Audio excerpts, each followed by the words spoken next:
ये जो हमारा यूनिवर्स में प्राइमॉर्डियल साउंड जिसको बोलते हैं ओम नाद ब्रह्मम, तो सारा साउंड से ही जुड़ा हुआ है। बारिश हो उसमें भी एक म्यूज़िक है, हवा जब चलती है उसमें भी एक म्यूज़िक है।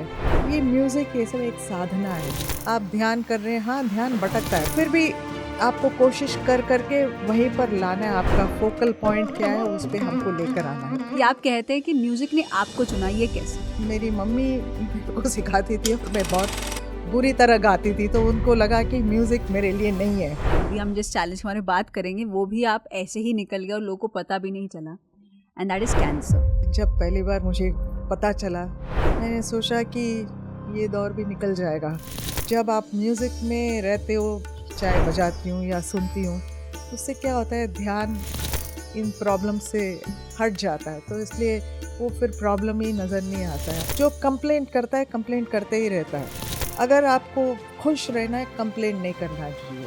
That is my belief, you know.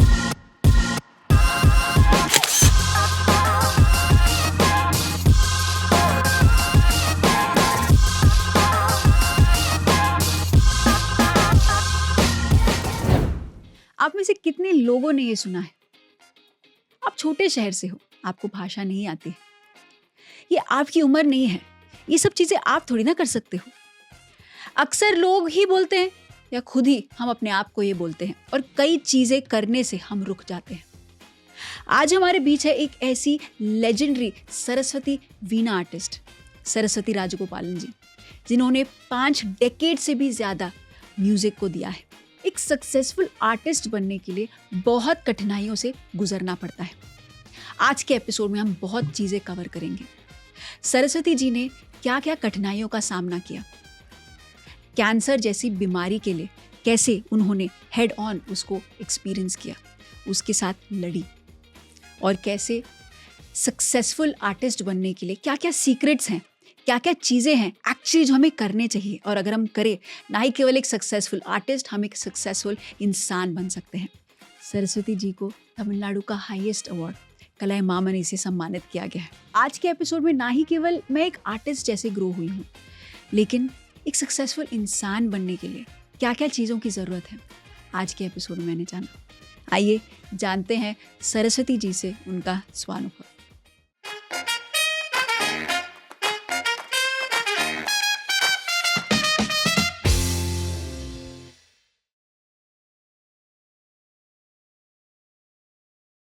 नमस्कार मैम, आपका बहुत बहुत स्वागत है द स्वानुभव शो में। नमस्कार, बहुत बहुत शुक्रिया मुझे यहाँ बुला के, मतलब PMC चैनल में अपनी कुछ 2-4 बातें शेयर करने के लिए बहुत बहुत शुक्रिया।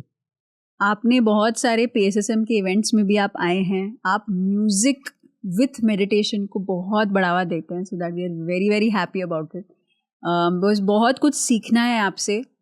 आपने 5+ डेकेड्स म्यूज़िक को समर्पित किया है और उससे भी ज़्यादा।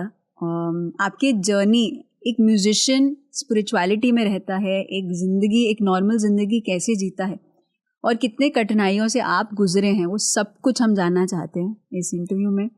सो मेरा पहला सवाल है मैम कि एक यूजुअली एक लॉयर हो या एक बिजनेसमैन हो, दुनिया को पढ़ाई, बड़ा होना, ये सब कुछ एक पर्सपेक्टिव होता है एक दुनिया का, लेकिन एक म्यूजिशियन, जब बचपन से ही आप म्यूजिक में रहते हैं तो आपका पर्सपेक्टिव ऑफ लाइफ बहुत डिफरेंट रहता है। तो एक म्यूजिशियन का पर्सपेक्टिव कैसे रहता है मैम? आप दुनिया को, ये म्यूजिक, साउंड्स, ये सबको कैसे आप परसीव करते हैं? एक्चुअली ये जो हमारा यूनिवर्स में प्राइमॉर्डियल साउंड जिसको बोलते हैं ओम नाद ब्रह्मम, तो सारा साउंड से ही जुड़ा हुआ है। तो प्रकृति में इतना म्यूज़िक है, हम उसको किस भाव से देखते हैं। हर चीज़ में संगीत का, चाहे वो बारिश हो उसमें भी एक म्यूज़िक है, हवा जब चलती है, ठंडी हवा, उसमें भी एक म्यूज़िक है, जब समुंदर के जो लहरें होते हैं उसमें भी हमारे को म्यूज़िक सुनने को मिलता है। तो वैसे हर चीज़ में मतलब म्यूज़िक होता है, and I look for that. क्योंकि एक तो है कि अपने आप में वो एक किसी को भी खुश कर देता है। हम जब नेचर में पर्टिकुलरली एक ठंडी हवा है तो हम वैसे ही एक मूड रोमांटिक हो जाता है। तो वैसे हर चीज़ में एक अपने आप, अगर हम अच्छे मूड में हैं तो हम खुशी होंगे। तो म्यूज़िक का वो एक बड़ा एक है कि आपका जो भी स्टेट ऑफ माइंड हो, ऑटोमेटिकली वो ठीक हो जाएगा। वंडरफुल मैम, आपने बहुत ही छोटी उम्र में म्यूज़िक आपने सीखना शुरू किया, लेकिन आपका स्टोरी थोड़ा डिफरेंट है कि आप कहते हैं कि म्यूज़िक ने आपको चुना। ये कैसे? ऐसा है, लंबी कहानी है, बट मेरी मम्मी, मतलब मेरे पेरेंट्स को तो संगीत का बहुत शौक था और मम्मी ने सीखा भी है वोकल एंड वीणा बोथ, और वो मतलब काफ़ी सुरीली भी थी। ये परफॉर्मिंग आर्टिस्ट तो नहीं थी, बट बीइंग अ हाउसवाइफ जितना कर सकती थी वो अपना घर में अपना जब जब टाइम मिलता था वो गाती थी, बजाती थी। फिर जैसे परिवार बड़ा होने के वजह से, रिस्पॉन्सिबिलिटीज़ की वजह से उनको ज़्यादा टाइम म्यूज़िक के लिए डिवोट करना मुश्किल हो गया था। तो घर में जो वीणा पड़ी थी ऐसे ही थी, कभी कभार निकाल के एक दिन प्रैक्टिस करेगी और रख देगी।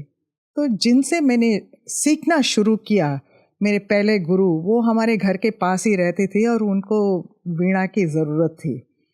तो उन्होंने मेरी मम्मी से रिक्वेस्ट किया कि ऐसे वो यूज़ कर सकती हैं। तो बहुत खुशी से मेरी मम्मी ने उनको वीणा दे दिया। तो उनको था कि उसके बदले में वो हमारे लिए कुछ करना है। तो मेरी मम्मी के पीछे पड़ गई कि आपकी बेटी को संगीत सिखाना है, आप भेजो भेजो करके। तो आपका कोई इंटरेस्ट नहीं था म्यूज़िक को लेकर? बिल्कुल नहीं था, बिल्कुल भी नहीं था। और मैं बस अपना एक हमेशा मस्ती में खेलती-वेलती वैसे ही थी और इंटरेस्ट भी नहीं था, क्योंकि मेरी मम्मी मेरे को सिखाती थी और मैं बहुत बुरी तरह गाती थी। तो उनको लगा कि म्यूज़िक मेरे लिए नहीं है, तो इसमें बेकार में टाइम व्यर्थ करना आई मीन वेस्ट है। तो इसीलिए उनको मतलब था कि ये चलो ठीक है, जो पढ़ लेगी या और कुछ करेगी ठीक है, बट म्यूज़िक के लिए उनको था कि ये मतलब it's not her cup of T. But हमारी जो गुरु जो थी वो बहुत मेरी मम्मी के पीछे कि नहीं नहीं नहीं आप भेजो। मेरी मम्मी ने कहा इसको इंटरेस्ट भी नहीं है और बहुत बेसुरा गाती है, इसलिए आप भी परेशान हो जाएंगे। कोई बात नहीं, मैं खुशी खुशी दे रही हूँ, आप इसकी अच्छी यूज़ करेंगे और आपके जो भी शिष्याज आएंगे बजाएंगे, अच्छी बात है। बट वो क्या होता है, एक डेस्टिनी बोलते हैं। तो बस वो एक दिन मेरी मम्मी ने कुछ भी नहीं किया, मैं ऐसे ही अपने दोस्तों के साथ खेल रही थी, तो वो आके मुझे हाथ पकड़ के ले गई वीणा सिखाने के लिए। मुझे खुद को ताज्जुब हुआ किस लिए ले जा रही है, मुझे मालूम नहीं था। और पहले दिन मुझे अपने गोदी में बिठा के उन्होंने सिखाया, क्योंकि मैं बहुत छोटी थी और मेरी वो वीणा फुल साइज़ वीणा था, तो मेरी हाथ एक साइड रखूं तो दूसरी तरफ पहुंचता नहीं था। तो इसीलिए फिर अपने गोदी में बैठ के उन्होंने बहुत प्यार से मेरा शुरुआत की वीणा की। तो फिर उसके बाद थोड़ा थोड़ा करके मैंने बजाना शुरू किया। जब उनको लगा मैं बहुत अच्छा मतलब प्रोग्रेस कर रही हूँ, तो फिर मेरे पेरेंट्स को भी उन्होंने आके बताया कि आपकी बेटी में काफ़ी प्रॉमिसिंग है, इसका मतलब टैलेंटेड है, तो उसको थोड़ा एनकरेज करने से आप भी थोड़ा घर पे भी उसको मतलब कीजिए, इसका अच्छा फ्यूचर बन सकता है इसमें। तो इसलिए वीणा ने मुझे चुना। वाह, तो सरस्वती ने सरस्वती वीणा को चुना। आप जैसे मर्जी सोच लीजिए, it's a coincidence, but yes. Wonderful. तो आप जैसे बड़े होते होते आपने म्यूजिक को चुना, इसके बाद तो आपने म्यूजिक में और एडवांस होते गए, परफॉर्म करते थे आप, वर्ल्ड ओवर आपने परफॉर्म किया है। तो as an artist, as a female in this field, आप थोड़े कम लोगों में से एक है जो अपने फैमिली लाइफ को पैरेलली बैलेंस करते हुए, एक नॉर्मल ज़िंदगी जीते हुए आपने म्यूज़िक को सीरियसली लिया है। तो क्या आपने कोई कठिनाइयाँ महसूस की रियल वर्ल्ड में म्यूज़िक को चुनने के लिए? जहाँ से आप आते हैं, आप बॉम्बे में पले बड़े हैं। हाँ जी। और क्या आपने चैलेंजेस देखे? लाइफ में क्या है कि हर मोड में चैलेंजेस किसी ना किसी तरह का आता है। जब छोटी थी, सीख रही थी, तो उस टाइम पढ़ाई भी करनी थी, तो उसमें भी पीछे नहीं रह सकती थी, क्योंकि अगर आप ये अच्छा करते हैं तो लोग सोचते हैं उसमें भी आप अच्छा ही करेंगे, तो एक्सपेक्टेशंस जो होता है बढ़ जाता है लोगों का।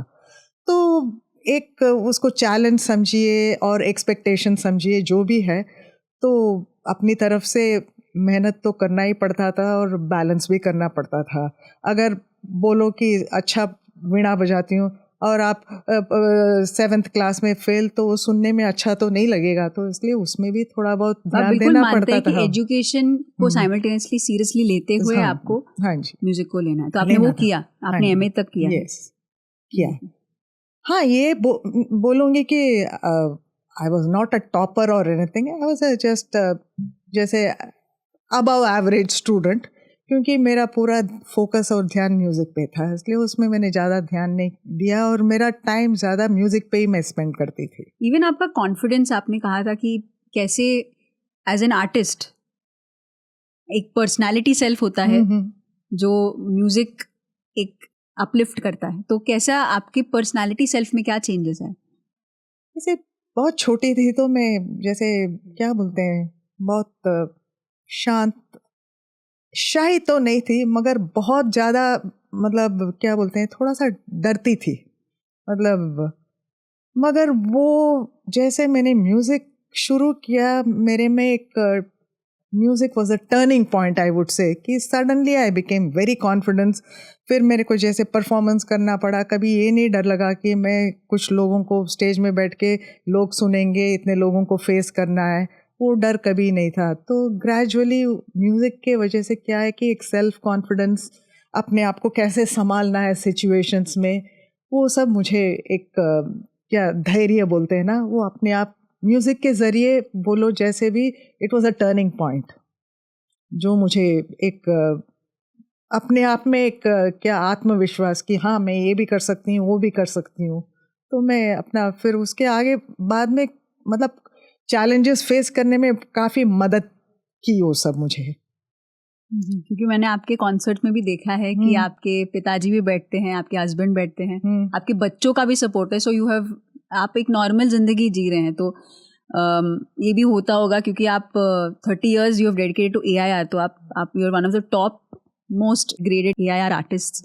तो घर में भागते हुए बच्चों को संभालना, फिर ऑफिस जाना, फिर म्यूजिक कॉन्सर्ट्स भी देना, फिर साइमल्टेनियसली, ये कैसे आप करते थे और क्या आपने इनर क्या ड्राइव करता है? बिकॉज आप बहुत ही इजी गोइंग हैं, आप हर चीज़ करते हुए आप बहुत आसानी से करते हैं, तो ये कैसे हो पाता है? ये एक मेंटल मेकअप है। अगर हम हर चीज़ के लिए परेशान हो जाएंगे और अरे इसको करना है, ये कैसे करें, वो कैसे करें, then everything becomes a problem. तो उससे अच्छा करना है, अब इसको कैसे करना है, अपने तरीके से कैसे बैलेंस करना है, कैसे हर चीज़ को उतना ही, क्योंकि इसमें क्या है कि घर में हर चीज़ इम्पॉर्टेंट होता है, हर चीज़ प्रायोरिटीज़ होते हैं।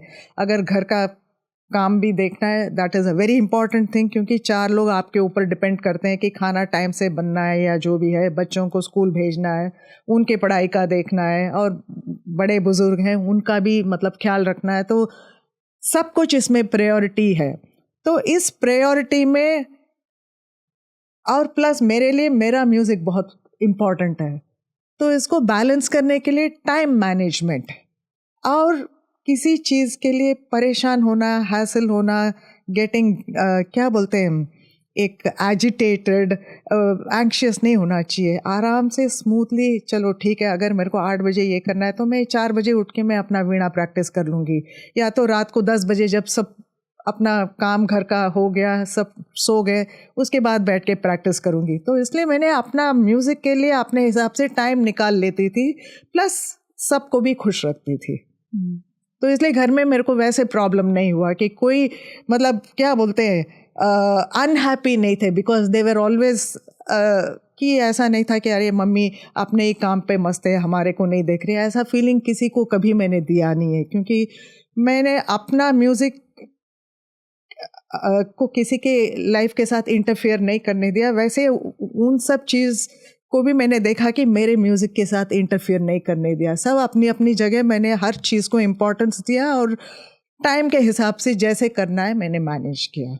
आपने अलग अलग आर्ट फॉर्म्स एंड ऑल्सो अलग अलग म्यूजिक इंस्ट्रूमेंट्स को कोलैबोरेशन में आप हमेशा आगे रहे हैं, तो collaboration in music and not only Carnatic music, आप हिंदुस्तानी, ध्रुपद, ये सब म्यूजिक के साथ भी कोलैबोरेट करते हैं। तो आप क्या सीखते हैं, क्या आपका लर्निंग रहता है ग्रुप कॉन्शियसनेस के लिए, जब आप साथ मिलकर करते हैं? अकेले एज एन आर्टिस्ट तो आप यू आर अमेजिंग एंड आप खुद भी करते हैं, लेकिन आप हमेशा इनकरेज करते हैं और साथ में लोगों को लेके चलते हैं, तो ऐसे कैसे होता है? ऐसा है कि पहली बात, जब हम कुछ लोगों के साथ कोलैबोरेशन करके करना चाहते हैं या कुछ है, एक तो ओपन माइंड होना चाहिए, ईगो बिल्कुल नहीं होना चाहिए, और सबको इक्वल इम्पोर्टेंस देना चाहिए। इसमें कोई हम मेन है, वो थोड़ा हमसे एक लेवल नीचे है, ऐसा नहीं, सब इक्वल है उसमें। तो इसमें क्या है कि पहली बात तो अपना ईगो को बांध के कहीं रख देना चाहिए और ओपन माइंडेडनेस के साथ सीखने के लिए तैयार होना चाहिए, बिकॉज इट्स लर्निंग, कि हमें हर चीज़ के बारे में तो पता नहीं है। हो सकता है हम कुछ एक आइडिया के साथ कुछ करना शुरू करते हैं, but there are certain challenges, कुछ नई बातें आती है, उसको कैसे हम अपने इसमें अडॉप्ट करना है, अडेप्ट करना है। तो इसके लिए सब थोड़ा सा ओपननेस चाहिए और ब्रॉड माइंडेडनेस चाहिए, और अप्रिशिएट करने की आदत, कि दूसरों की बात को भी, आइडियाज़ को एक अप्रिशिएट करके उसमें से हमको क्या सीखने को मिलता है। क्योंकि वी आर ऑलवेज स्टूडेंट्स, ऐसा कोई इस दुनिया में बोल नहीं सकता है कि हाँ मैंने सब कुछ सीख लिया, मुझे सब कुछ आता है और कुछ बाकी नहीं है, ऐसे कोई बोल ही नहीं सकता है। बिकॉज हमारा entire life journey from the day हम जब पैदा होते हैं आखिरी दम तक सीखने का मतलब हम एक स्टूडेंट ही है, क्योंकि हर मोड़ पे नई नई चीज़ें आती है, परेशानियाँ, challenges, test. So to cope with that हमको हमेशा मतलब वो ओपननेस होना चाहिए, सीखने की इच्छा रखना चाहिए। So all this are possible. ये सब हुआ इसलिए कि हमेशा ओपननेस के साथ मैंने काम किया, और सबके साथ एक अच्छे फ्रेंडशिप के भाव और इक्वल रेस्पेक्ट, एक म्यूचुअल रेस्पेक्ट देना चाहिए एक दूसरे को। ये नहीं कि कोई उम्र में बड़ा है तो उसको छोटा, ऐसा नहीं, सब एक समान है। एक स्टेज में जब सब एक स्टेज को शेयर करते हैं, सब उसमें समान है, क्योंकि ये टीम वर्क होता है, और एक प्रोग्राम एक के वजह से अच्छा नहीं होता है, सब मिलके जब करते हैं तभी वो अच्छा होता है प्रोग्राम। सो और आप बहुत यंग आर्टिस्ट को बहुत मोटिवेशन देते हैं, आगे अपॉर्चुनिटीज देते हैं आगे आने के लिए। That also I have noticed, बहुत सीखना है। यस, बिकॉज है ना, ये क्या है कि क्योंकि संगीत कब शुरू हुआ ये किसी को नहीं पता, आज भी है, आगे भी होगा, तो इसीलिए हम सिखाना भी चाहिए, औरों को मोटिवेट भी करना चाहिए, एंकरेज भी करना चाहिए, तभी जाके ये आगे बढ़ेगा। और इसको एक कंटिन्यूटी में रखने के लिए तो ये बहुत ज़रूरी चीज़ है। अगर ये ऐसा कोई चीज़ नहीं कि मैंने कर लिया जी, अलमारी में लॉक कर दिया, ऐसा नहीं। You have to share it, you have to teach. Ideas share करना बहुत ज़रूरी होता है, चाहे यंग हो, उनसे भी हम सीख सकते हैं। ऐसा नहीं कि हमें सीखने को नहीं मिलता है। मैं हर चीज़ में, हर बच्चे से भी हमेशा कुछ अगर अच्छा है तो सीखने की कोशिश करती हूँ।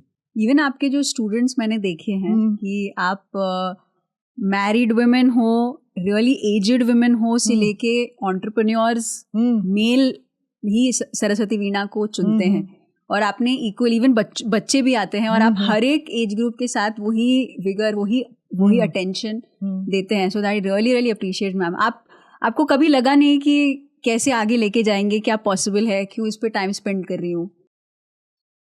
देखिए, जो भी सीखने की इच्छा रख के आता है तो age is not the factor. अगर हाँ उम्र में बहुत कम है तो उनके साथ थोड़ा और स्ट्रिक्ट रहते हैं, क्योंकि उनके लिए एक अच्छा फ्यूचर है। अभी बहुत एजड है तो वो एक शौक के लिए सीखते हैं, बट अच्छा बजाना है, उसके लिए जितना मोटिवेशन, एंकरेजमेंट ज़रूरत है उतना देती हूँ। कि उनको ये नहीं लगना चाहिए अरे हमसे नहीं होगा, ऐसा नहीं। तो इसीलिए साथ में डिफरेंट एज ग्रुप्स के जब बैठते हैं, ऐसा किसी को लगेगा ही नहीं। जो थोड़े उम्र में ज़्यादा है, they become young, you know. तो ये भी जैसे है, बड़े हमारे साथ बैठे हैं, थोड़ा और सीरियस होना है, तो इसमें क्या है कि म्यूचुअल बेनिफिट्स, सबके लिए फ़ायदेमंद है ये। क्योंकि अगेन ये एज क्या होता है, कभी लोग पूछते हैं, हम ये तो पता है हमें कि बचपन से शुरू करना चाहिए, यंग एज में, अभी तो हमारा बहुत एज हो गया है, क्या हम सीख सकते हैं? तो माई ओनली आंसर इज, इन सब चीज़ के लिए कोई एज होता ही नहीं। It's question of whether you want to learn something, are you open to learn something, is what is important, and can you give time to it. ये नहीं कि सीखना है मगर मैं क्या करूँ, मेरे को वो भी करना है, ये भी करना है, टाइम नहीं है, then it's not possible. If you can give time and if you have the interest, passion, anything is possible. और मैं बोलती हूँ अपने आप के लिए भी अच्छा करो, अच्छा प्रैक्टिस करो. ये नहीं मैं ऐसे ही टाइम पास के लिए सीखती हूँ, there is no time pass. इसमें भी क्या है कि तुम अपने लिए भी, हम जब खाना बना के खाते हैं, हम ऐसा थोड़ी है कि ऐसे ही नमक ज़्यादा या तीखा ज़्यादा ऐसे तो नहीं करते हैं. टेस्टी बना के ही खाते हैं, चाहे आपको खुद को खाना है. हाँ, जब हम गेस्ट को बुलाते हैं थोड़ा ज़्यादा केयर लेते हैं, थोड़ा प्रेजेंटेशन एस्थेटिकली और अच्छा करते हैं, but the basic, the food, the taste, flavour has to be there. तो म्यूज़िक या एनी आर्ट अपने लिए करो चाहे दूसरे के लिए करो, जैसे भी करो, ठीक होना, the basics must be right. और हर एक लाइफ के मोड पे आपने एक्चुअली एक बहुत, मैंने आपको पर्सनली देखा है फॉर द पास्ट 10 years, और इजी गोइंग एक आप में कभी भी वो एयर नहीं है कि आप आते हो तो आ जाओ, चलो चलते हैं. तो वो चीज़ है बहुत सीखने के लिए. Even I am still learning a lot from you. आप हमेशा एक बोलने वाली लर्निंग पे नहीं, सटलर लर्निंग, यानी जो दिखता नहीं है उस लर्निंग पे ज़्यादा फोकस किया. इसलिए आपका ऑब्जर्वेशन स्किल, आपने एक्चुअली जहाँ से संगीत सीखा है वो एक वीणा प्लेयर भी नहीं थे, राइट? वो एक वोकलिस्ट थे. हाँ, नहीं, पहले शुरू में तो वीणा प्लेयर से मैंने सीखा है, बाद में दिल्ली जब आई तो एक वोकलिस्ट से मैंने सीखा है. और वैसे भी सुन सुन के बहुत बजाने की आदत भी है, तो इसलिए ऑब्जर्वेशन चाहिए, फोकस चाहिए, अटेंशन. क्योंकि कुछ भी करते हैं ज़िंदगी में, अगर आपको थोड़ा उसमें कुछ रिजल्ट चाहिए, कामयाबी चाहिए, तो एक क्या बोलते हैं, कंसंट्रेशन बहुत ज़रूरत है. तो जब तक हम फोकस नहीं करते हैं उस पर पूरी तरह से, you have to give your full to it, you know. ऐसा नहीं कि हम कुछ कर रहे हैं वहाँ कुछ हो रहा है, ऐसा तो कोई भी काम नहीं होगा, खास करके म्यूज़िक. बिकॉज इसमें क्या है कि जैसे म्यूज़िक में there are so much of subtleties. अगर वो सब अनलेस हम बहुत अटेंटिव नहीं है तो सीखना बहुत मुश्किल है. और ग्रास्प करने के लिए you have to be very attentive. जितना हम एकाग्र, मतलब उस पे और कोई चीज़ को नहीं सोचना चाहिए, किसी और चीज़ के बारे में, जो कर रहे हैं उसी पे पूरा फोकस और ध्यान रहना चाहिए. इसी को माइंडफुलनेस बोलते हैं. Yes, mindfulness. और ये सिर्फ म्यूज़िक के लिए नहीं है, आपकी पढ़ाई हो या कुछ भी हो, कोई भी काम करते हैं, अगर हम उस पे हमारा पूरा अटेंशन नहीं हो तो वो काम बिगड़ जाएगा.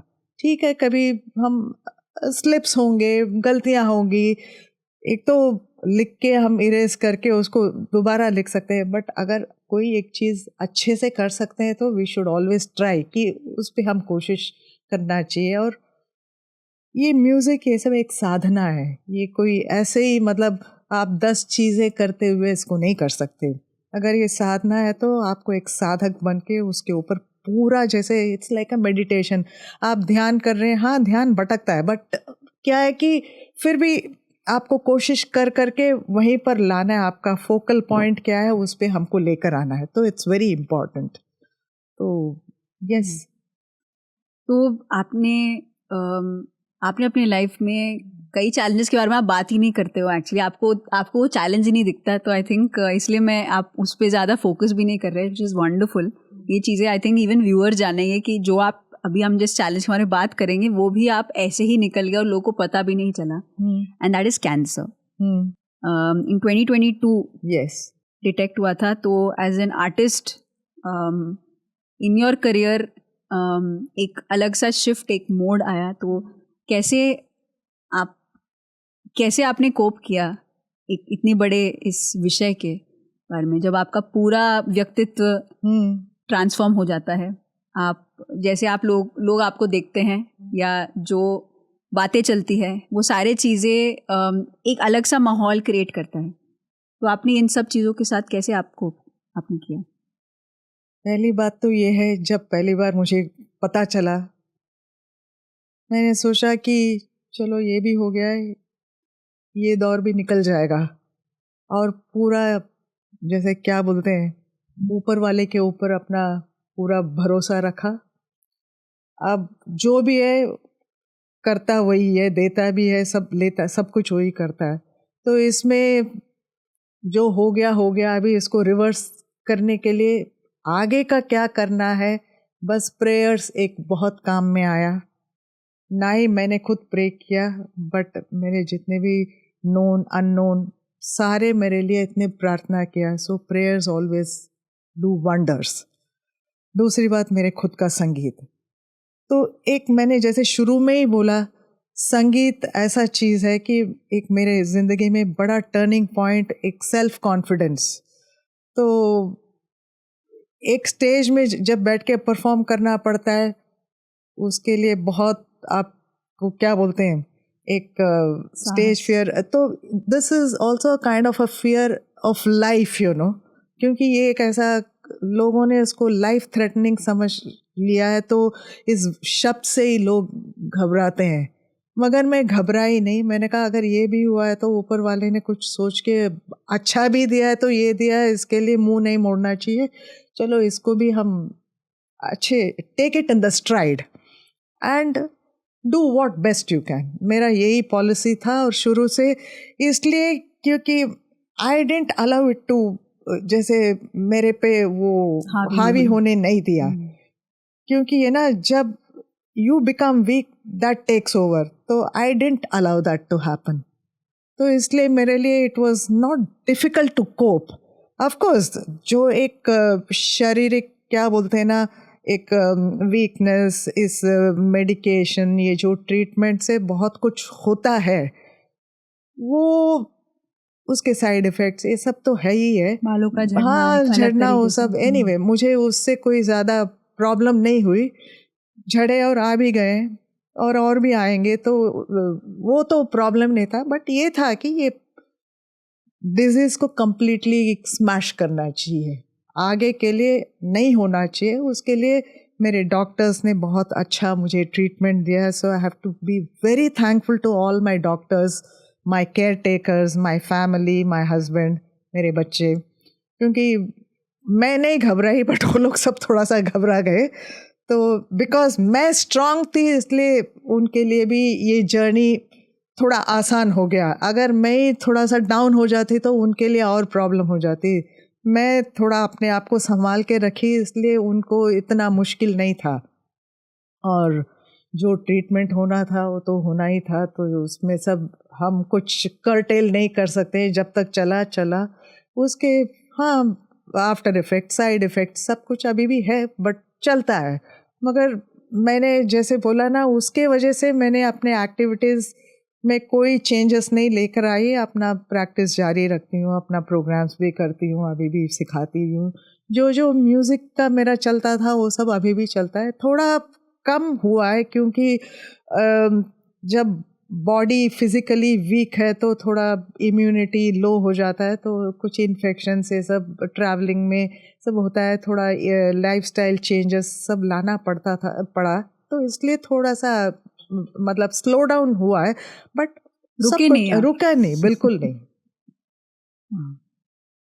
There's a lot to learn, ma'am. क्योंकि आपने कैसे कोप किया, it's like an example, it's like a case study for a lot of people. जब एक्टिवली आप हर जगह हैं और सडनली आप एक स्टेप बैक लेते हैं, तो सब लोग देखते हैं कि ये क्या हुआ। और आप ज़्यादा इसके बारे में बातचीत भी नहीं किया है। लोग पूछते रहेंगे, तो पूछेंगे तो बताऊंगी, वरना क्या है बताने के लिए। ठीक है। देखिए, इस हमारे यहाँ बीमारियाँ तो जैसे हम बोलते हैं ना, surrounded by diseases and elements, वैसे ही सब ठीक है। बट फिर भी लोग बोलते हैं अरे ये मेरे साथ ये प्रॉब्लम है, वो प्रॉब्लम है। जो कंप्लेंट करता है कंप्लेंट करते ही रहता है। अगर आपको खुश रहना है, कंप्लेंट नहीं करना चाहिए। That is my belief, you know. तो शुरुआती आप कंप्लेंट से करेंगे, नेगेटिविटी आ जाती है, because we have to spread positive vibes. तो उसके लिए खुद को पॉजिटिव रहना चाहिए, स्ट्रांग रहना चाहिए। तो which I very much believe in. और मुझे ये पॉजिटिविटी, कॉन्फिडेंस, ये मेंटली बीइंग स्ट्रांग, ये सब मेरे म्यूज़िक की वजह से ही मिला। और क्या है कि जब आप म्यूज़िक में रहते हो, चाहे बजाती हूँ या सुनती हूँ, उससे क्या होता है, ध्यान इन प्रॉब्लम से हट जाता है। तो इसलिए वो फिर प्रॉब्लम ही नज़र नहीं आता है। अपना किसी और चीज़ में बिज़ी हूँ, कुछ करती रहती हूँ, तो इसलिए पता ही नहीं चला मुझे। और एक चीज़ जो मुझे बहुत अच्छी लगती है आपके बारे में कि आप हमेशा विमेन को एक स्टेप अहेड, जो एक घर की महिला घर में ही सीमित ना होते हुए आगे जाके एक तो म्यूजिकली आप अपना गाइडेंस देते ही हैं, बट साथ में उनको कैसे एम्पावर होना चाहिए, उनको कैसे father in law mother in law का ख्याल रखते हुए वो सब करते हुए, लेकिन आपको अपने बारे में भी सोचना है। आप इस पर बहुत ज़्यादा फोकस देते हैं आपके सारे फीमेल स्टूडेंट्स को। तो इसके बारे में थोड़ा बताइए कि कैसे एक वुमेन एक नॉर्मल फैमिली लाइफ में जीते हुए इवन म्यूज़िक को भी, जैसे पैशन तो है लेकिन फैमिली सपोर्ट नहीं करता है, या एक बहुत सारे हमारे व्यूअर्स हैं जिनको म्यूज़िक में बहुत पैशन है लेकिन जैसे फैमिली का सपोर्ट हो या खुद मैं से कैसे मैनेज कर पाऊँ, मे बी घर से बाहर निकलना थोड़ा मुश्किल है, वो सारे लिमिटेशंस से ही रहते हैं। तो आपका क्या गाइडेंस है मैम कि कैसे वो हर चीज़ करते हुए म्यूज़िक भी करते हुए ज़िंदगी जी सकते हैं? ये वही मैंने बोला ना, जैसे एक तो टाइम मैनेजमेंट। अब कोई चीज़ किसी को आपकी वजह से परेशानी नहीं होना चाहिए। अगर वो आप देख लेंगे, other things will take care of itself. अगर किसी को बच्चे को भूख लग रही है, आप उसको खाना नहीं देंगे, आप म्यूज़िक बजाएंगे तो ऑपोजिशन तो होगा ही, सपोर्ट नहीं मिलेगी। तो इसीलिए हम क्या है कि सबको खुश रखना आना चाहिए पहली बात।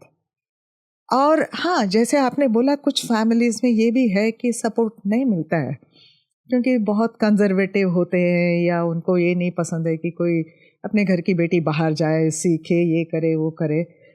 तो उनका मेंटल मेकअप को कैसे चेंज करना है वो हमारे हाथ में ही है।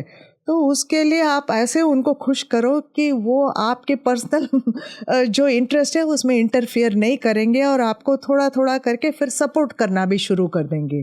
तो ये और आपने प्रैक्टिकली देखा है, मैंने खुद मतलब किया है, क्योंकि है ना अदरवाइज ज़िंदगी में एक बहुत चैलेंजेस और क्या बोलते हैं लाइफ में सपोर्ट से ज़्यादा और चीज़ें, जैसे हैज़र्ड्स बहुत है हर चीज़ में, क्योंकि अरे ये करना है तो वो उस टाइम और कुछ ध्यान आएगा, ये सब होता रहता है हर एक के घर में।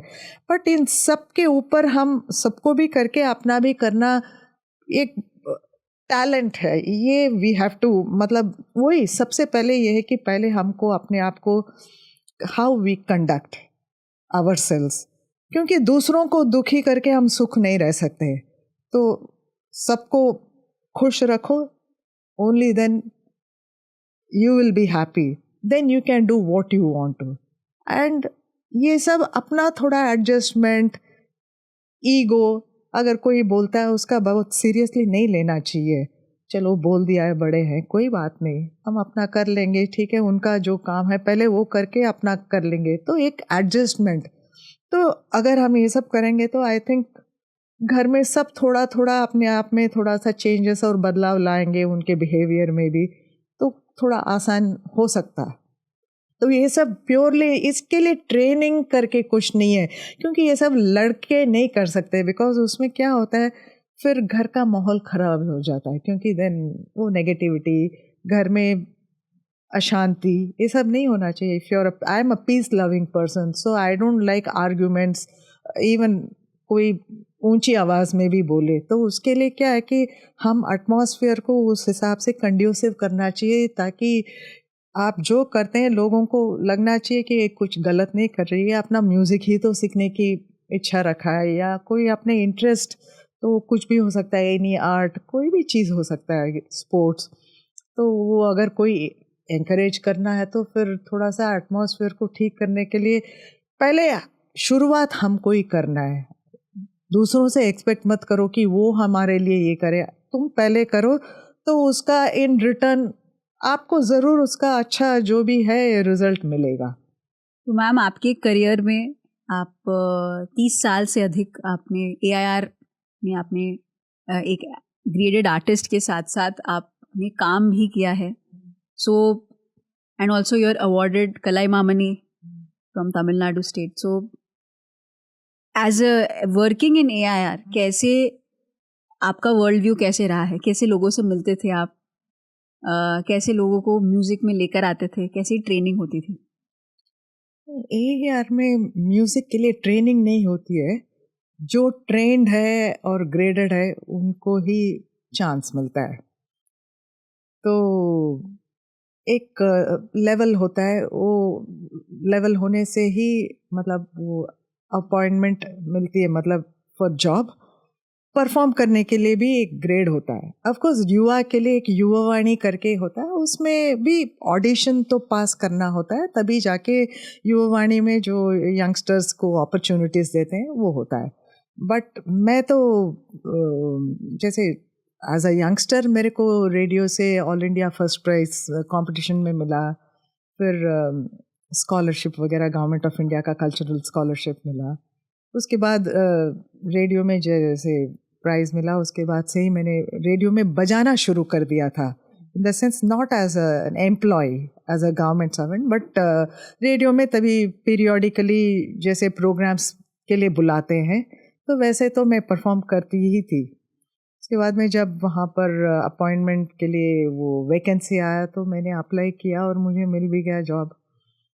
और वो भी एक अच्छा, मतलब एक 30 साल का बहुत बढ़िया जर्नी था, क्योंकि एक क्या होता है ना, radio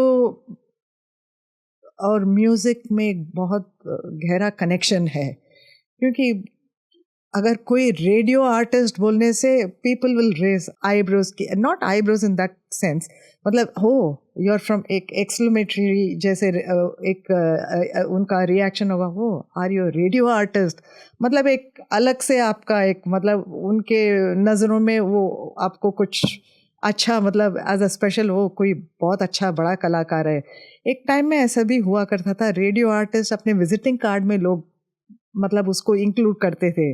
so radio is a very important medium और अ मीडिया जो खास करके म्यूज़िक के लिए, और radio has done human service to music. क्योंकि एक ज़माने में और कोई प्लेटफॉर्म जब नहीं था तो रेडियो में लोग, क्योंकि एक परफॉर्मेंस होता है तो एक fixed number of people can hear, but radio में क्या था कि काफ़ी लोग जिनको म्यूज़िक की जानकारी भी नहीं है, रेडियो ऑन कर दिया तो म्यूज़िक है तो वैसे भी नोइंगली अननोइंगली सुन तो लेते ही थे। यार का एक्चुअली बहुत बड़ा सर्विस रहा है, Yes. जहाँ पे इतने सारे लोग जो म्यूजिक से, जैसे आपने कहा, कोई लेना देना भी नहीं है, वो सभी सुन के वो पंडित हाँ, रविशंकर है वो करके Yes. एक आइडेंटिफिकेशन, एक म्यूजिक को एक मेन स्ट्रीम प्लेटफॉर्म Yes. मिला। So radio has contributed a lot to the propagation and growth of music. जैसे लोगों को अपॉर्चुनिटीज़ देना, फिर जैसे आर्टिस्टों को एम्प्लॉय करना। तो इससे क्या होता था, जब बाहर से कलाकार आके परफॉर्मेंस के लिए आते थे तो इन हाउस मतलब अकम्पनिंग आर्टिस्ट होते थे, और कभी इन हाउस होते तो उनके लिए बाहर के अकम्पनिमेंट, मतलब those are not employed, when I say बाहर माने जो नॉट एम्प्लॉयड है, ऐसे एक मिक्स मैच करके प्रोग्राम्स ब्रॉडकास्ट करते थे। और फिर हमारे रेडियो में एक नेशनल ऑर्केस्ट्रा करके ये पंडित रविशंकर जी ने शुरू किया था, और उस टाइम में ये था कि रेडियो's contribution to public, तो music was one of their greatest contributions. और नॉर्थ इंडिया से ऑफ कोर्स पंडित रविशंकर थे, और साउथ के वो भी एक संगीत Kalanidhi TK. Jairam Iyer, he was a great violinist, he was the conductor. तो एक ऐसा किया था कि एक नॉर्थ इंडियन म्यूज़िक का एक ऑर्केस्ट्रल कॉम्पोजिशन होगा, एक साउथ इंडियन कंपोज़र का एक साउथ इंडियन बेस्ड रागा में होगा ऐसे, और थीमेटिक। फिर उसके लिए काफ़ी सारे कलाकारों की ज़रूरत थी, तो हर एक इंस्ट्रूमेंट में जैसे 4-5 वीणा, 4-5 फ्लूट, तबला, मृदंगम, सारंगी, फ्लूट्स, मतलब नॉर्थ के बजाने वाले, साउथ के, तो ऐसे डिफरेंट इंस्ट्रूमेंट्स को इंक्लूड किया उसमें। तो ऐसे आर्टिस्टों को अपॉइंट किया, और तो जैसे बड़े बड़े ऑर्केस्ट्रास के नाम हम सुनते हैं, फिलारमोनिक की, वो वैसे रेडियो में खुद का अपना नेशनल ऑर्केस्ट्रा एक था, तो उसमें मेरा अपॉइंटमेंट हुआ। और जब मैं उसमें थी तो नेचुरली बहुत अच्छा अपॉर्चुनिटीज़, बड़े बड़े कंडक्टर्स आके कंडक्ट करते थे, और सबके साथ काम करने का मौका मिला, और ऑर्केस्ट्रा के बारे में थोड़ा और नॉलेज मिला, सीखने को मिला, बड़े कलाकारों के साथ, सह कलाकारों के साथ काम करने को मिला। तो उसमें क्या है कि नॉर्थ साउथ थे तो बहुत कुछ एक्सपोजर मिलता है, तो बहुत कुछ सीखने को मिला, हर एक से कुछ ना कुछ मिलता है। तो as I told you, I always look for learning something.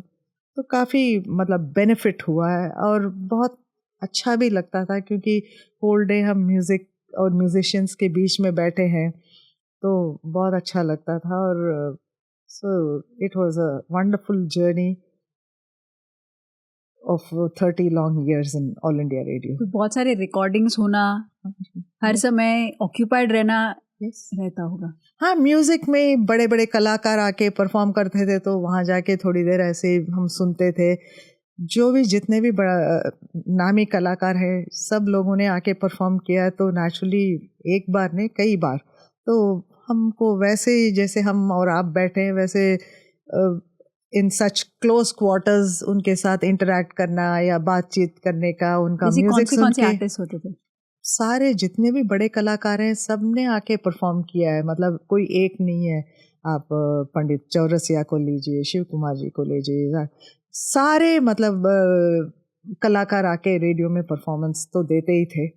और स्पेशल ओकेशंस के लिए स्पेशल प्रोग्राम्स हुआ करता था, मतलब और क्या इनवाइटेड ऑडियंस प्रोग्राम, बड़े बड़े प्रोग्राम्स रेडियो ऑर्गेनाइज अपना खुद का, जैसे एनुअल इवेंट होता था आकाशवाणी संगीत सम्मेलन, वो बड़े बड़े ऑडिटोरियम्स में होते थे। तो और वैसे ही और सेंटर्स में भी, मतलब जहाँ जहाँ रेडियो स्टेशन है इंडिया में, सब जगह प्रोग्राम्स होगा उस टाइम, एनुअल इवेंट।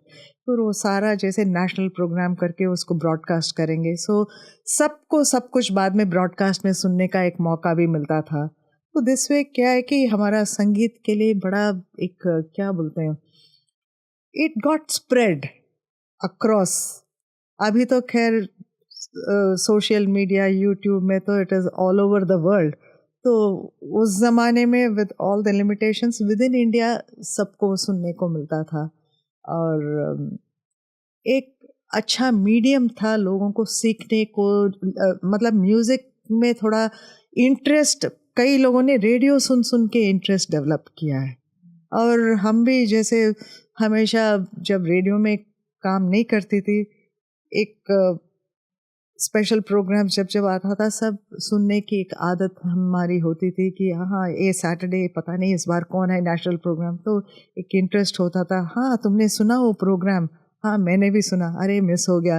तो फिर उसके बाद एक टाइम हुआ जब टेप रिकॉर्डर ऐसा आ गया, तो वी यूज्ड टू रिकॉर्ड, फिर उसको सुनते थे, एक्सचेंज करते थे। तो ये सब मतलब एक जर्नी ऑफ म्यूज़िक में how we exchange views, ideas, एक दूसरे से सीखने को मिला। सुन सुन के क्या क्या सीखा बड़े बड़े कलाकारों में, मतलब एक डायरेक्टली सीखने का एक होता है। हम कॉलेज में भी पढ़ते हैं, हमें जो भी लेक्चर प्रोफेसर सिखाते हैं, बट उसके बावजूद we also go sit in the library, take references out of other books, उसमें से आइडियाज़ किसने इसके बारे में उनका व्यूज़ क्या दिया है, क्या कैसे उसको क्रिटिक किया है, वो सब वैसे you have to be analytical, और क्या हमारे को सूट करेगा। अब सब कुछ तो हम वीणा में नहीं बजा सकते, या जो वीणा में सब कुछ सब कर नहीं सकते, तो हमारे इंस्ट्रूमेंट के लिए क्या सूटेबल है, how to translate it into your own instrument. तो these are all very challenging and very interesting. तो ऐसे करके एक एक्सपीरियंस भी हो जाता है, सुनने को मिलता है, सीखने को मिलता है। तो उसको how you incorporate it in your repertoire. तो ऐसे कई कुछ, अभी हिंदुस्तानी म्यूज़िक तो मैंने डायरेक्टली जाके तालीम तो नहीं ली है, बट सुन सुन के हमें पता है कई रागों के बारे में, सुनने को मतलब ऐसे सीखा बहुत है, सीखने का एक मौका मिला रेडियो में। बहुत बढ़िया। जब आपको अवार्ड मिला तो आपका क्या, घर में क्या रिएक्शन था, घर में क्या रिस्पॉन्स था? देखिए, ऑलवेज एनी गिफ्ट और अ प्राइज, हर एक को खुशी तो मिलती है, तो वही था, मैं भी बहुत खुश थी। और घर में नेचुरली वो जो AR फर्स्ट प्राइज जब मिला, that is again all India, if you are chosen as the best, तो you feel very happy and special. तो वैसे ही ये भी एक अवार्ड है, स्टेट अवार्ड, जो हर फील्ड में एक्सेल करते हैं उनको देते हैं। इट्स कलाई मामनी। तो naturally you feel special and good about it. And और इसके साथ में that is one thing, but there is a responsibility कि ये मिला है तो लोगों के एक्सपेक्टेशन, कभी भी आपको एक रिकग्निशन मिलता है उसके साथ लोगों का एक्सपेक्टेशन भी बढ़ता है, तो you have to maintain that. तो इट इज़ अ रिस्पॉन्सिबिलिटी कि खुश तो होते ही है, बट उसके साथ साथ आपको और कैसे इसको अच्छा करना है और कैसे इम्प्रूव करना है, तो ये एक बड़ा रिस्पॉन्सिबिलिटी होता है। तो अभी आपका पर्पस ऑफ लाइफ आपने क्या जाना है कि अब आपका क्या कंट्रीब्यूशन है, आप क्या करना चाहते हैं, क्या आपका अचीवमेंट है, क्या गोल्स हैं, म्यूज़िक को कैसे आप और लोगों तक कैसे पहुंचाना चाहते हैं? क्योंकि एक स्टेज पर आप पहुंच गए हैं, सभी लोग आपको जानते हैं, जो आप चाहते थे वो हो रहा है। अब आप क्या, आपका विजन है? ऐसा है, विजन तो बहुत, स्काई इज द लिमिट, कितना हो पाएगा, बिकॉज ये एक चीज़ ऐसा है ना, हम कोई भी चीज़ को करने के लिए एक छोटे ग्रुप में इन्फ्लुएंस ला सकते हैं, लार्जर इसके लिए सबको मिलके करना पड़ेगा, अकेले नहीं होता है। जैसे आपने सुनाद शुरू किया है, जहाँ पे आप आर्टिस्ट कोलैबोरेशन के लिए परफॉर्मेंस प्लेटफॉर्म्स क्रिएट करते हैं। तो वही संगीत को एक प्रोपगेट करने के लिए, कंजर्व करने के लिए, प्रिजर्वेशन एंड प्रोपगेशन के लिए ये शुरू किया है, ताकि लोगों में इंटरेस्ट क्रिएट करना है, यंगस्टर्स में उनको एंकरेजमेंट भी देना चाहिए, और जिनको बिल्कुल भी म्यूज़िक में इंटरेस्ट नहीं है उनको भी कम से कम सुनने तक एक इंटरेस्ट आना चाहिए।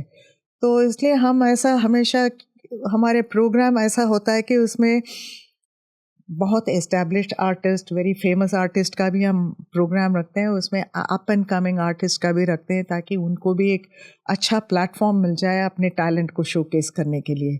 और फिर हमारा ये होता है कि जैसे नॉर्थ एंड साउथ का मिला के करते हैं, ताकि जैसे साउथ इंडियन ऑडियंस को भी थोड़ा नॉर्थ इंडियन म्यूज़िक सुन के अप्रिशिएट करने की आदत डालनी चाहिए कि अरे ये नॉर्थ का है, हमको आता नहीं, हम क्या, ऐसा नहीं होना चाहिए।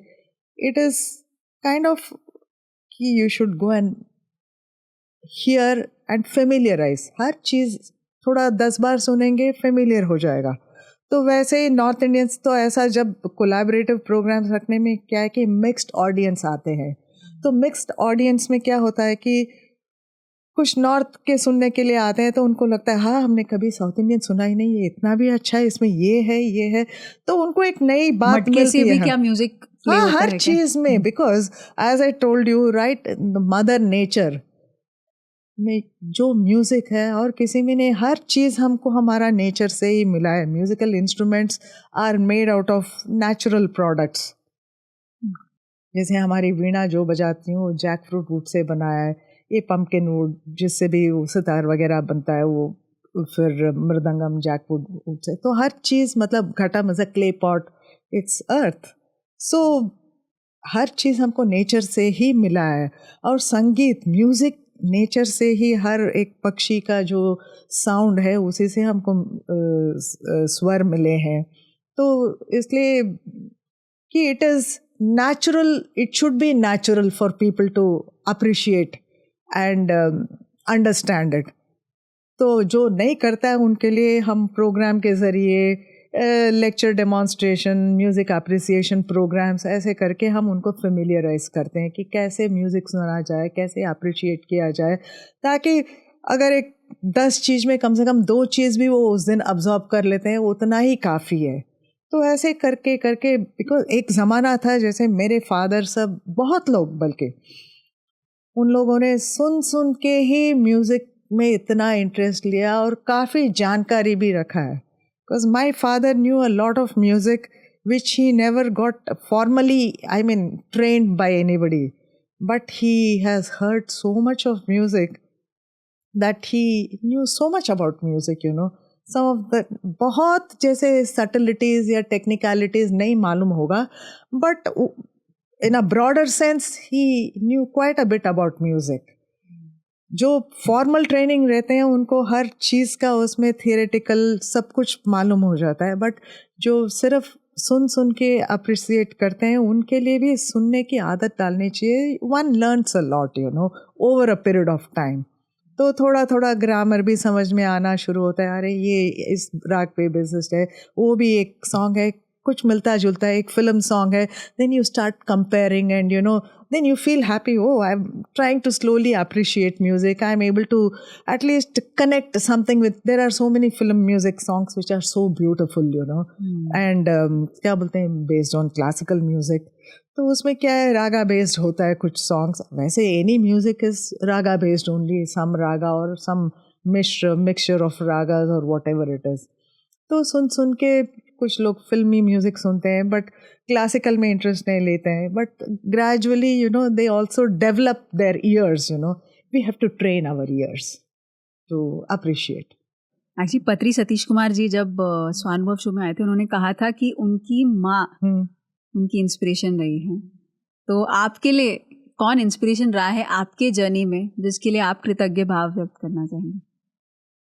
जैसे मेरी जर्नी के लिए, जैसे मैंने बोला, वीणा केम टू मी, तो इसलिए आई एम ऑफकोर्स वेरी क्या बोलती हूँ, मतलब बोलना चाहिए कि grateful to my parents for all their encouragement, my gurus, क्योंकि उन्होंने इतना प्यार दिया, इतना प्यार से सिखाया और बहुत एनकरेज किया है. So they are all like heroes for me, you no.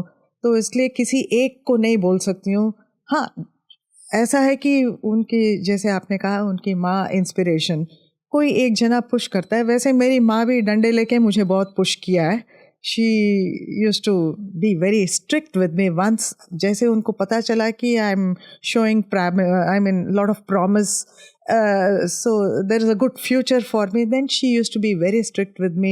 एक टाइम टेबल बना के मुझे बिठा के, जैसे कब पढ़ना है, कब खेलना है, कब, जैसे वो टाइम मैनेजमेंट मेरी मम्मी ने मेरे को सिखाया है कि मतलब she allowed me to play, she allowed me to do certain things, but when it came to practice, उसका एक बहुत स्ट्रिक्ट डिसिप्लिन था. मुझे जो चीज़ चाहिए बना के खिलाती थी, जो मुझे पसंद है. बट ये टाइम से ये टाइम रेस्ट करना है, ये टाइम से ये टाइम होमवर्क करना है, ये टाइम से ये टाइम खेलना है. तो she used to make a time table for me. उस हिसाब से एक, जैसे एक डिसिप्लिन में चलना है. सवेरे 4 बजे उठना है तो उठना ही है, नो एक्सक्यूज़. कम विंटर, रेन, स्टॉर्म, कुछ भी हो, सवेरे वो उठना है. तो that discipline, she was a very strict person, otherwise very gentle and kind, but when it came to my you know practice and other things, she was very very tough, hard and very strict. but मेरे गुरुज वैसे नहीं थे. उनको मालूम था ये अच्छा बजा लेती है, इसलिए they were not after me because they knew I was practicing, that's why I was able to play. तो इसलिए my mother, in a way I can say, she shaped me. yes. And जैसे बोलते हैं ना, my mother was very talented. ये था कि उनको अपॉर्चुनिटीज़ नहीं मिला, बट बहुत बहुत टैलेंटेड थी हर चीज़ में. तो मैंने कहीं उनको देख देख के मैंने सीखा है बहुत कुछ. और विथ वॉट काइंड ऑफ काम, poise, how she organised herself. तो आप जो भी मेरे बारे में सवाल किए हैं, जिसका मैंने जवाब दिया है, somewhere indirectly my mother has guided me कि कैसे हर चीज़ को एडजस्ट करना है, हर एक के साथ कैसे हमको लाइफ में मैनेज करना है विदाउट गेटिंग perturbed कि hassled or anything, कि हर चीज़ को एज अ परेशानी, अरे ये दुखी होके नहीं, खुशी खुशी करने के लिए क्या करना है. That I learned from my mother. Also from my father, you know, he was also a very mast person. जैसे ना, you've seen my mother, but those days I think she was not that well. But my father, yes, even at 102, he was as young as anybody else, you know, young person, and full of life, interest. So all that, you know, how to lead a happy life, I've learned from my father. So both of them have contributed a lot. And my gurus, एक, क्योंकि उन्होंने बहुत मेरे साथ प्यार से सिखाया है, इसलिए मैं जैसे ना समटाइम्स मेरे को ना एक्ट करना पड़ता है कि आई एम वेरी स्ट्रिक्ट कुछ स्टूडेंट्स के साथ, क्योंकि अगर बहुत छूट दे दिया तो फिर उनको डर नहीं रहेगा. तो इसलिए मेरे को थोड़ा एक as if I am a very difficult person tough guru, वैसे उनके सामने थोड़ा सा वो डिसिप्लिन लाने के लिए कभी कभी करना पड़ता है, बट अदरवाइज एक्चुअली आप नहीं हैं नहीं ऐसे। है। तो this is a beautiful chat ma'am, thank you ma'am आपके जर्नी को सभी तक पहुंचाने के लिए, क्योंकि आप बहुत आसानी से बोल देते हैं कि कुछ भी नहीं है, सब कुछ अच्छा है, लेकिन आपने खुद अपनी लाइफ में अलग तरीके से अप्स एंड डाउन्स देखे हैं, हेल्थ वाइज, फैमिली वाइज और individually, and you are an inspiration कि आप सरस्वती वीणा को एक service, really it's a mankind service जो आप कर रहे हैं, and very very very very very thankful कि आप म्यूज़िक को ऐसे ही आप कंटिन्यू करते रहे और ऐसे ही इंस्पायर करते रहे। इधर पर्पस ऑफ लाइफ कुछ होना चाहिए, how we can contribute society में। तो अगर मेरे से थोड़ा सा भी हुआ तो मेरे लिए बहुत बड़ी बात है, if I can do something good for the society.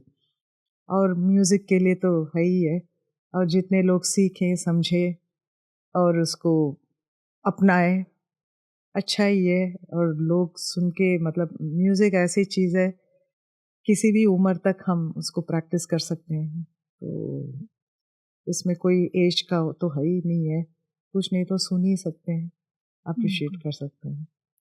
और मैं भी बहुत बहुत आभारी हूँ पीएमसी चैनल के लिए, मुझे बुलाया और to share my ideas and thoughts सबके साथ। थैंक यू वेरी मच, बहुत बहुत शुक्रिया।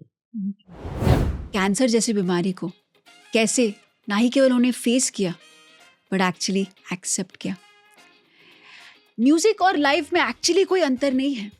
सरस्वती जी जैसे आर्टिस्ट से हम जान सकते हैं कि म्यूजिक को ही लाइफ बनाना ज़रूरी है। एक लर्निंग एटीट्यूड, हमेशा हर एक पर्सन से सीखते रहना, कोई इनसे सीखे। तो ये था आज का स्वानुभव सरस्वती राजगोपालन जी के साथ। ऐसे ही और influencers, artist, musicians, thought leaders से हम मिलते रहेंगे। और प्लीज़ हमें रेकमेंड ज़रूर कीजिए कि अगले एपिसोड में आप कौन से आर्टिस्ट को या इन्फ्लुएंसर को या थॉट लीडर को देखना चाहेंगे। तो आइए सब्सक्राइब कीजिए पीएमसी हिंदी चैनल को अगर आप टीवी पर देख रहे हैं, और कोई भी सोशल मीडिया प्लेटफॉर्म पे हमें ज़रूर फॉलो करें। बने रहिए पीएमसी हिंदी के साथ। नमस्कार।